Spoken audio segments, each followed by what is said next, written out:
Mesdames et messieurs les jurés, afin de défendre mon cas, je me présente devant vous en faisant mon propre avocat. Une fois de plus, accusé de rime avec passion, aggravé d'un texte écrit dans la préméditation. Vous avez trouvé sur mon micro des traces de chant, ainsi que l'empreinte de mots doux tranchants dans l'intention de provoquer l'oxymore. Je ne vais pas le nier, je sais, c'est mort. Et je ne demande ni appel ni recours, mais juste 3 minutes pour vous faire part de mon parcours. Car oui, je suis coupable.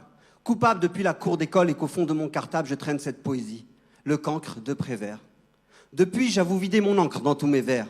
Oui, l'ICO, moi le bambin, qu'on oppressait tôt et qu'on appelait le bico, j'ai pris le stylo bic et le dico pour mitrailler ces bourricots. Et dire qu'au début, c'était pas gagné, je voulais me castagner, faire saigner tout saigner. Mais ça, c'était contraire à ce que mes parents m'enseignaient.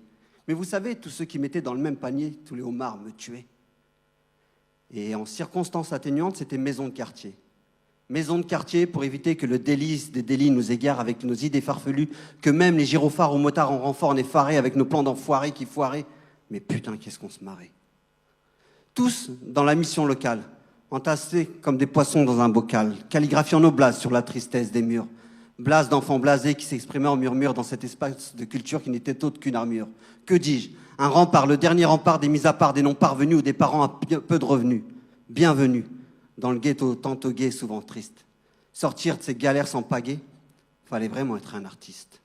Mais attention, je dis pas que c'est Soweto, mais qui vit aimerait s'en sauver tôt. Même les médecins ont déserté pour laisser place au veto. Le gouvernail fait couler le ghetto et nous fait la morale. Alors normal que mes amirals. Allez faire un tour dans les jardins botaniques empruntés par plus de toxicos et d'alcooliques que de personnes bucoliques. Les gosses n'observent plus les coccinelles sur les coquelicots, mais les yeux rivés dans le ciel comme des sentinelles surveillant les licots. Et qui a dit que les poulets ne savaient pas voler? Bien sûr, je sais, il faut que jeunesse se fasse. Mais ce que je sais aussi, c'est que dans le casier, rien ne s'efface. Petite histoire de l'époque, 2 potes. Maurice et Marcel qui, au hôtel, me harcèlent pour que je sois leur complice pour un bise à gare, je sarcelle. Mais ça finit à l'hôtel de police pour vol et recel. Et moi qui voulais juste rendre de recel, qui m'a porté 9 mois fermement, rendre fière ma maman.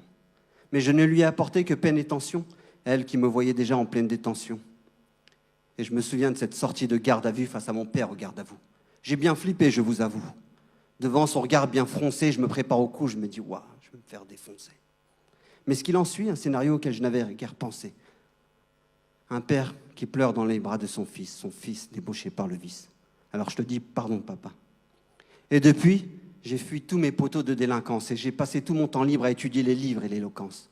Je me suis laissé éduquer et corriger par ma grammaire qui m'a dit « relittérature et tu feras de jolies littératures ». J'ai donc conjugué les efforts pour conjurer le mauvais sort et discréditer tous les gens qui juraient que j'avais tort. Comme ma prof d'anglais, un peu conne sur les bords, qui me disait « Oh, for your exam, you will be back, good luck ». Mais j'ai eu mon bac, j'étais à la fac et je lui ai dit « fuck ».